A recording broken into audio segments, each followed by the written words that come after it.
기도합니다. 아멘. 이 아침에 주시는 하나님 말씀 찾겠습니다. 구약성경 사무엘상 3장입니다. 조금 길지만 우리 3장 전체를 보시겠습니다. 사무엘상 3장 1절부터 21절까지 전체 3장 전체를 우리 보시겠습니다. 저와 여러분들이 교독하시고 마지막 절은 합독하시겠습니다. 제가 1절 읽겠습니다. 아이 사무엘이 엘리 앞에서 여호와를 섬길 때에는 여호와의 말씀이 희귀하여 이상이 흔히 보이지 않았더라. 엘리의 눈이 점점 어두워가서 잘 보지 못하는 그때에 그가 자기 처소에 누웠고 하나님의 등불은 아직 꺼지지 아니하였으며 사무엘은 하나님의 궤에 있는 여호와의 전 안에 누웠더니 여호와께서 사무엘을 부르시는지라 그가 대답하되 내가 여기 있나이다 하고 엘리에게로 달려가서 이르되 당신이 나를 부르셨기로 내가 여기 있나이다 하니 그가 이르되 나는 부르지 아니하였으니 다시 누우라 하는지라 그가 가서 누웠더니 여호와께서 다시 사무엘을 부르시는지라 사무엘이 일어나 엘리에게로 가서 이르되 당신이 나를 부르셨기로 내가 여기 있나이다 하니 그가 대답하되 내 아들아 내가 부르지 아니하였으니 다시 누우라 하니라. 사무엘이 아직 여호와를 알지 못하고 여호와의 말씀도 아직 그에게 나타나지 아니한 때라. 여호와께서 세 번째 사무엘을 부르시는지라 그가 일어나 엘리에게로 가서 이르되 당신이 나를 부르셨기로 내가 여기 있나이다 하니 엘리가 여호와께서 이 아이를 부르신 줄을 깨닫고 엘리가 사무엘에게 이르되 가서 누웠다가 그가 너를 부르시거든 네가 말하기를 여호와여 말씀하옵소서 주의 종이 듣겠나이다 하라 하니 이에 사무엘이 가서 자기 처소에 누우니라. 여호와께서 임하여 서서 전과 같이 사무엘아 사무엘아 부르시는지라 사무엘이 이르되 말씀하옵소서 주의 종이 듣겠나이다 하니 여호와께서 사무엘에게 이르시되 보라 내가 이스라엘 중에 한 일을 행하리니 그것을 듣는 자마다 두 귀가 울리리라. 내가 엘리의 집에 대하여 말한 것을 처음부터 끝까지 그날에 그에게 다 이루리라. 내가 그의 집을 영원토록 심판하겠다고 그에게 말한 것은 그가 아는 죄악 때문이니 이는 그가 자기의 아들들이 저주를 자청하되 금하지 아니하였음이니라. 그러므로 내가 엘리의 집에 대하여 맹세하기를 엘리의 집의 죄악은 제물로나 예물로나 영원히 속죄함을 받지 못하리라 하였노라 하셨더라. 사무엘이 아침까지 누웠다가 여호와의 집의 문을 열었으나 그 이상을 엘리에게 알게 하기를 두려워하더니 엘리가 사무엘을 불러 이르되 내 아들 사무엘아 하니 그가 대답하되 내가 여기 있나이다 하니 그가 이르되 네게 무엇을 말씀하셨느냐 청하노니 내게 숨기지 말라. 네게 말씀하신 모든 것을 하나라도 숨기면 하나님이 네게 벌을 내리시고 또 내리시기를 원하노라 하는지라. 사무엘이 그것을 그에게 자세히 말하고 조금도 숨기지 아니하니 그가 이르되 이는 여호와이시니 선하신 대로 하실 것이니라 하니라. 사무엘이 자라매 여호와께서 그와 함께 계셔서 그의 말이 하나도 땅에 떨어지지 않게 하시니 단에서부터 브엘세바까지의 온 이스라엘이 사무엘은 여호와의 선지자로 세우심을 입은 줄을 알았더라. 함께합니다. 여호와께서 실로에서 다시 나타나시되 여호와께서 실로에서 여호와의 말씀으로 사무엘에게 자기를 나타내시니라. 아멘. 하나님의 말씀입니다. 오늘 좀 길게 읽었지만 오늘의 본문은 드디어 하나님께서 사무엘을 직접 부르셔서 사용하시기 시작하는 그런 내용을 다루고 있습니다. 1절 말씀이 참 우리의 눈을 끄는데요. 거기 보시면은 사무엘이 엘리 앞에서 어머니 한나의 헌신과 함께 헌신을 통하여서 이렇게 바쳐지고 또 섬길 때에 그때의 분위기를 이렇게 설명을 해줍니다. 여호와의 말씀이 희귀하여 이상이 흔히 보이지 않았더라. 이렇게 되어 있습니다. 여호와의 말씀이 희귀했다라는 말하고 이상이 보이지 않았다라는 거하고 어떤 연관관계가 있을까요? 여기서 말씀하는 이상이라는 것은 영어로 비전입니다. 비전. 눈으로 보여지는 것이 되겠죠. 그런데 성경에서 이 이상, 비전이라는 단어가 쓰여질 때는 대부분 무엇이었나 하면은 선지자나 예언자가 하나님의 말씀을 신탁받아서 하나님의 말씀을 대언해서 하나님의 백성들이 그것을 누가 봐도 듣고 알게 되고 하나님의 예언이 성취되는 일까지 경험하는 모든 일의 통로를 이렇게 비전, 이상이라고 그렇게 얘기해 주었습니다. 그러니까 하나님의 말씀과 이상은 뗄래야 뗄 수 없는 그런 시대였어요. 오늘날은 어떻습니까? 하나님의 말씀이 우리에게 기록되어서 전해졌기 때문에 우리가 기록된 말씀도 오늘 같이 우리가 교독하지 않았겠습니까? 근데 이때 사무엘 시대에는 그렇지 않았어요. 하나님의 말씀 그리고 그것이 비전으로 나타나는 그런 일들이 있었는데 그것이 시기하게 되었습니다. 이유가 무엇이었습니까? 어제 본문에서 살펴보았지만 그 일들을 감당하는 사람들이 제대로 그 일을 감당해내지 못했기 때문이었습니다. 2절 말씀이 그리고 3절 말씀이 우리 문학적으로 살펴보면 참 재밌는 말씀이에요. 엘리의 눈이 점점 어두워가서 잘 보지 못하는 그때라고 또 소개하고 있습니다. 3절은 하나님의 등불은 아직 꺼지지 아니했다라고 또 얘기해주고 있습니다. 이게 문학적인 어떤 한 장치로 우리에게 보여집니다. 엘리는 이때 당시에 이스라엘 백성들을 영적으로 인도해야 되는 지도자였습니다. 말씀이 희귀해진 모든 사태에 어떻게 보면 1차적인 책임이 있는 장본인이라고 할 수 있겠죠. 3절 말씀을 보니까 하나님의 등불은 여전히 꺼지지 아니한 상태로 있었습니다. 여러분 출애굽기에서 하나님이 주신 그 율법을 보시면은 하나님의 성막 안의 등불은 계속 지속적으로 타고 있어야 됩니다. 성막은 하나님의 임재를 상징하고 또 성막에서 불이 타오르는 것도 그것이 비주얼라이즈, 우리 눈에 보이는 가장 직접적인 그런 효과를 가져오기 때문이죠. 이 말씀을 통해서 우리는 무엇을 알 수가 있습니까? 하나님의 말씀은 여전했는데, 하나님의 임재는 여전했는데 결국은 엘리나 또 하나님의 그 말씀을 받고 증거해야 되는 사명자들이 그 일들을 제대로 하지 못하는 시대였기 때문에 말씀과 그리고 이상이 희귀해지는 그런 시대였다라는 것을 우리가 알게 됩니다. 여기서 굉장히 중요한 사실을 우리가 발견하게 되죠. 하나님은 계속해서 말씀하시는데 우리는 그것을 받아들일 준비가 안 돼 있든지 아니면 우리가 자격이 안 돼 있든지 아니면 우리가 다른 무엇에 우리가 빠져 있어서 그것이 막혀 있구나, 이런 것들을 우리가 깨달아 볼 수 있습니다. 그런데 사무엘은요, 물리적으로 지금 주님 가장 가까운 곳에 있어요. 3절 하반절에 보니까 하나님의 궤에 있는 여호와의 전에 사무엘이 누워 있습니다. 일이 어떻게 이렇게 됐는지는 잘 모르겠어요.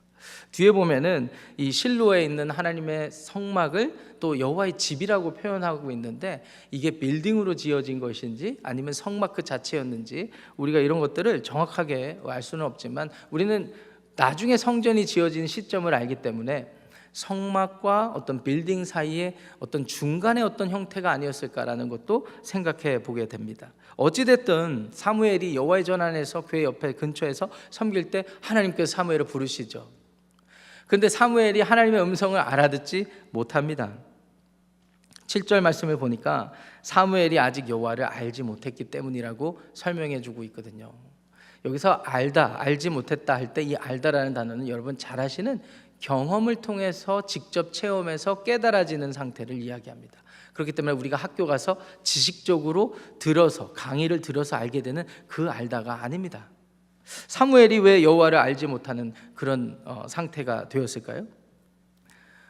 아니 시대가 그 누구 하나도 하나님의 말씀이 이렇게 임하고 이렇게 나타나는 것이다라는 것을 말로는 얘기해 줄 수 있었겠죠. 그리고 눈에 보이는 제사 시스템으로 교육해 줄 수는 있었겠죠. 그런데 그 일들이 실제로 일어나는 것을 경험시켜 주지 못했던 것입니다. 우리 시대에도 마찬가지죠. 자녀를 양육할 때 교회에서 또 다음 세대를 훈육하고 양육하고 말씀으로 인도해 나아갈 때 그리고 이 세상에서 우리가 빛의 자녀로 살아갈 때 우리가 하나님을 알지 못하게 하는 우리 그런 사람이 되면 아니 되겠습니다. 그리스도의 제자로서 우리에게 맡겨주신 사명은 우리 안에 먼저 주신 하나님의 말씀이 우리 삶에서 나타나서 그것이 그 어떤 사람이 보더라도 야, 하나님이 살아계시구나, 하나님을 믿으려면 저렇게 믿어야 되겠구나, 이런 일들이 일어나야 하나님의 말씀이 비로소 살아있고 비로소 하나님의 말씀이 희귀한 게 아니라 이 땅에 편만하게 될 줄 믿습니다. 우리에게 그런 책임과 사명이 있다는 것을 다시 한번 강조를 드립니다. 2번을 못 알아들어요. 못 알아듣는 대신에 사람이 부르는 소리로 알고 엘리 제사장에게 가죠. 엘리 제사장이 이제 3번째 오니까 눈치를 챕니다. 그리고 뭐라고 얘기해 줍니까? 9절에 보니까 다시 그가 너를 부르시거든 여호와여 말씀하옵소서 주의 종이 듣겠나이다 하라. 이렇게 말씀해 주었습니다.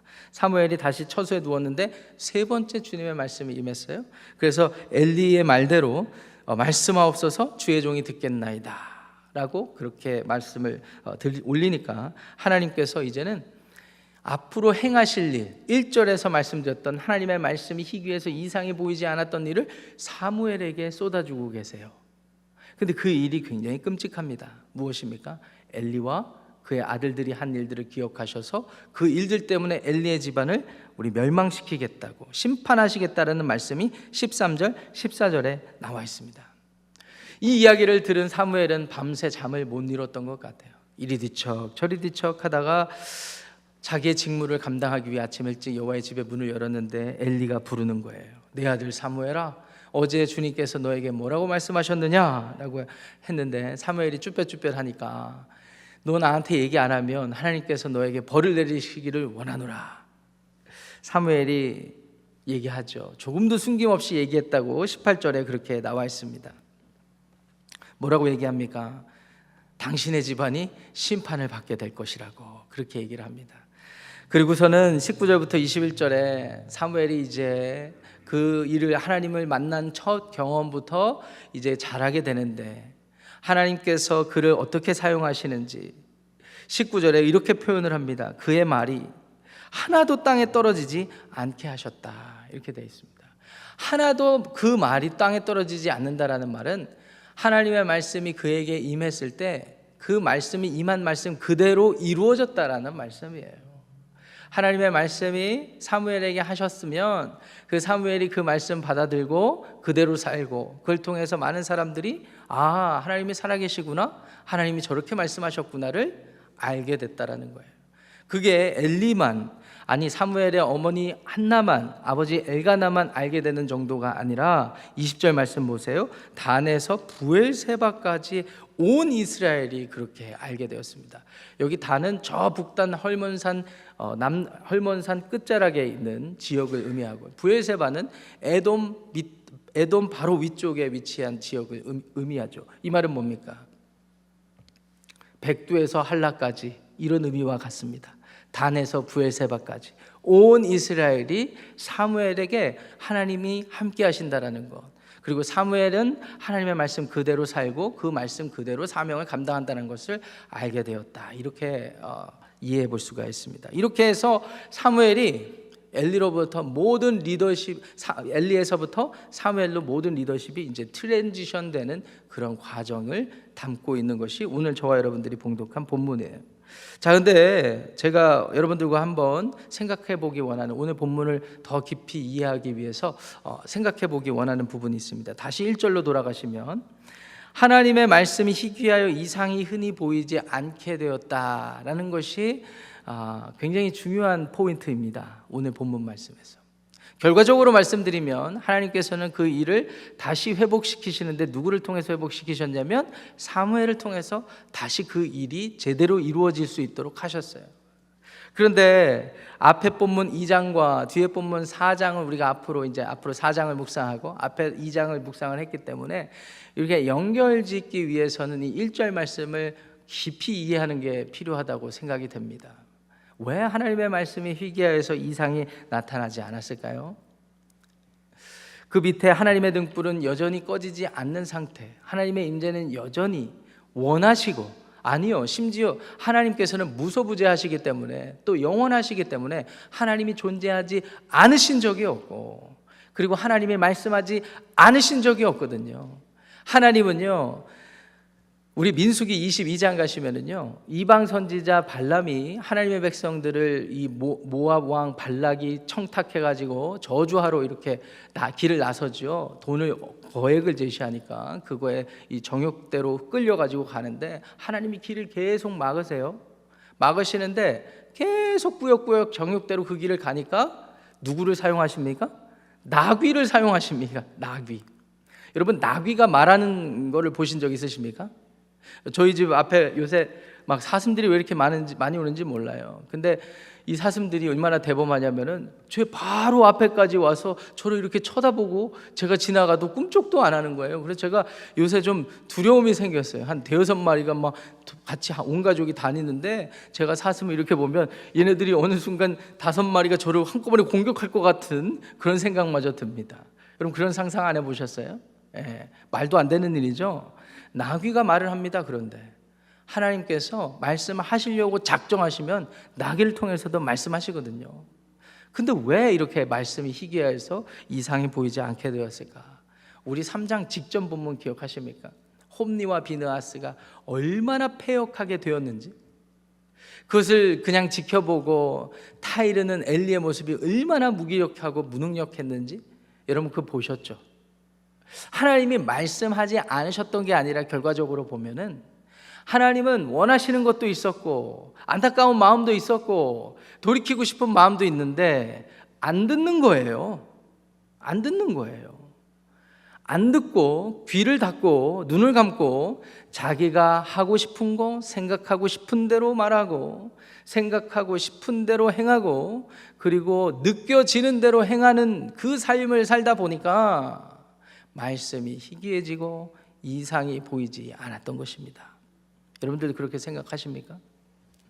실제로 그렇습니다. 하나님께서는요, 우리에게 기록된 말씀을 통해서 하나님이 이 세상을 어떻게 창조하셨고 하나님이라는 창조주, 심판주, 구원주가 계시다라는 것을 알게 하셨지만 성경이 주어지지 않았다 하더라도 우리에게는 어느 정도 하나님이 존재하시는구나 정도는 알게 하셨어요. 이미 관심만 가지면 창조주가 계시는구나 라는 정도는 우리가 알게 하셨어요.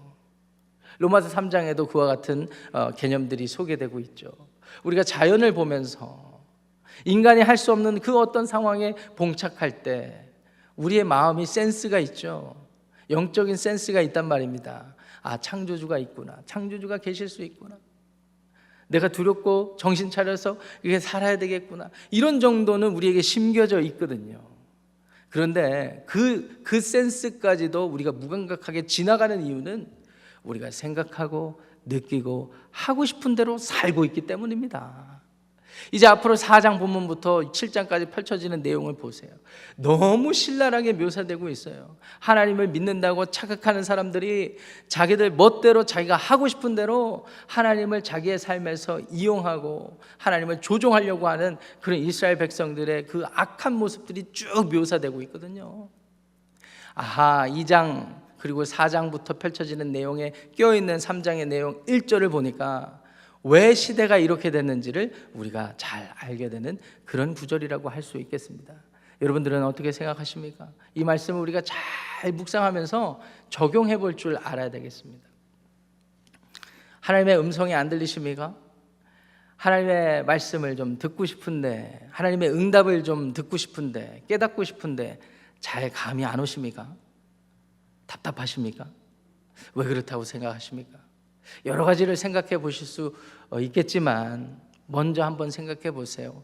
내가 원하는 대로 살고 있으면서 하나님의 뜻을 구하고 있는 것은 아닌지, 내가 생각하고 이루고자 하는 것들을 위해서 하나님께 기도만 하고 있는 게 아닌지, 순전한 마음으로 하나님의 뜻에 내가 반응하고 하나님의 뜻을 받기를 원하고 그것만을 위해서 살아가고 있는 그런 삶인지 우리가 한번 점검해 봐야 됩니다.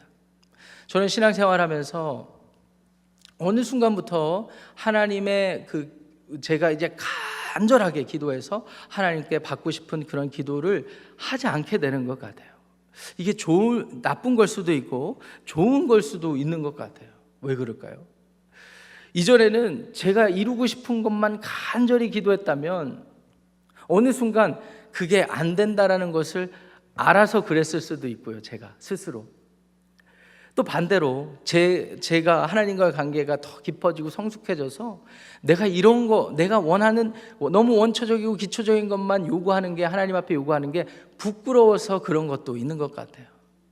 또 나아가서 하나님이 내 삶에 원하시는 게 특별한 일들이 있겠구나라는 것에 관심을 갖기 시작해서 그런 것 같아요. 여러분들의 삶은 어떠십니까? 여러분들이 원하는 것만 드립다 하나님께 제시하지 마시고 여러분들이 잠잠히 하나님의 음성에 귀 기울이는 그런 겸손한 모습, 성숙한 모습을 갖추시기를 우리 주님의 이름으로 축원합니다. 뭘 자꾸 이상을 구하십니까? 확실한 응답을 구하십니까? 예수님께서 말씀하셨어요. 너희들이 사인을 구하냐? 라고 얘기를 하시잖아요. 오늘 이 시대에 우리에게 주어진 하나님의 응답은 다 주어졌어요. 다 주어졌어요. 가장 확실하게 주어진 응답이 무엇입니까? 예수 그리스도의 십자가. 목사님, 제가 몇십 년 동안 이 기도 제목 갖고 기도하고 있는데 하나님이 나 사랑하지 않는 것 같아. 응답을 안 해줘. 응답을. 과연 그렇습니까? 하나님이 우리를 얼마나 사랑하셨는지 사인을 보여주신 게 어디예요? 십자가. 자신의 하나뿐이 없는 독생자를 우리 가운데 아낌없이 보내주실 정도라면 하나님이 우리를 얼마나 사랑하시겠습니까? 여러분 기억하십시오. 하나님은 여러분들을 자신의 독생자 예수 그리스도를 아낌없이 죽일 정도로 여러분들을 사랑하신다는 것을 기억하시기를 바랍니다. 신앙의 시작은 거기에서 시작하는 거예요. 하나님 나를 이만큼 사랑하시지. 그래서 내 삶이 어떻게 되기를 원하실까라는 방향으로 나아가야 되죠. 하나님은 우리의 삶이 어떻게 되길 원하십니까?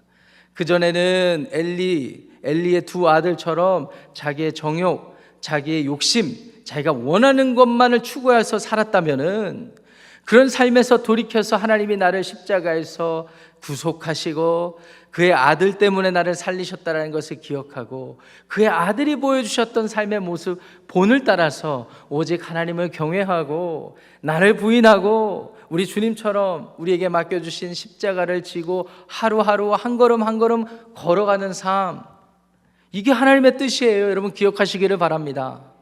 그러니까 자꾸 이런 뜻을 나 몰라라 하고 그런 뜻을 가지고도 자기가 원하는 것을 막 이루려고 하고 그러지 마십시오. 오늘 사무엘에게 엘리가 딱 한 가지 중요한 거 가르쳐 줬어요. 뭐예요? 하나님이 말씀 이렇게 부르실 때는 뭐라고 그랬어요? 여호와여 말씀하옵소서 주의 종이 듣겠습니다 라는 것입니다. 주의 종이 듣겠습니다. 오늘 하루 하나님께서 새로운 하루를 주셨는데 여러분 오늘 기도하시면서 하루를 시작하실 때 주님 오늘 나에게 어떤 삶을 요구하십니까? 주의 종이 듣겠습니다 라는 겸손한 마음, 성숙한 그런 자세로 오늘 하루 믿음으로 승리하시기를 주님의 이름으로 축원합니다. 기도하겠습니다. 하나님 감사합니다. 오늘도 말씀을 통하여서 우리 신앙의 현주소를 알게 하시니 참 감사합니다. 그렇습니다. 주님, 우리 시대에 우리의 개인적인 삶, 또 우리가 처한 교회의 삶, 또 우리가 살아가고 있는 이 세상에서 하나님의 말씀이 희귀하여서 이상이 보이지 않는 이런 일들이 경험되는 것은 무엇보다도 우리의 눈이 또 우리의 귀가 닫혀서일 거라고 생각을 해봅니다. 하나님 이 말씀에 의지하여서 우리를 돌아볼 때 혹시 우리가 원하고 우리가 바라고 소망하는 것만을 바라고 하나님을 의지하며 살아가고 있는지 점검하게 하여 주시옵소서. 무엇보다도 이 세상에서 우리를 끔찍히 사랑하셔서 아낌없이 자신의 하나뿐인 독생자 예수 그리스도를 십자가에서 달려 죽게 하신 하나님 아버지의 사랑을 기억하면서 아버지 하나님께서 나에게 원하시는 우리에게 원하시는 새로운 삶을 꿈꾸며 그 삶을 겸손히 살아가는 저희 모두가 되게 하여 주시옵소서. 우리 구주 예수님의 이름으로 축복하며 기도합니다. 아멘. 하늘에 계신 우리 아버지요 이름이 거룩히 여김을 받으시오며 나라가 임하시오며 뜻이 하늘에서 이루어진 것 같이 땅에서도 이루어지이다. 오늘 우리에게 일용할 양식을 주시옵고 우리가 우리에게 죄 지은 자를 사하여 준 것 같이 우리 죄를 사하여 주시옵고 우리를 시험에 들게 하지 마시옵고 다만 악에서 구하시옵소서. 나라와 권세와 영광이 아버지께 영원히 싸움나이다. 아멘. 각자 기도하고 돌아가시겠습니다.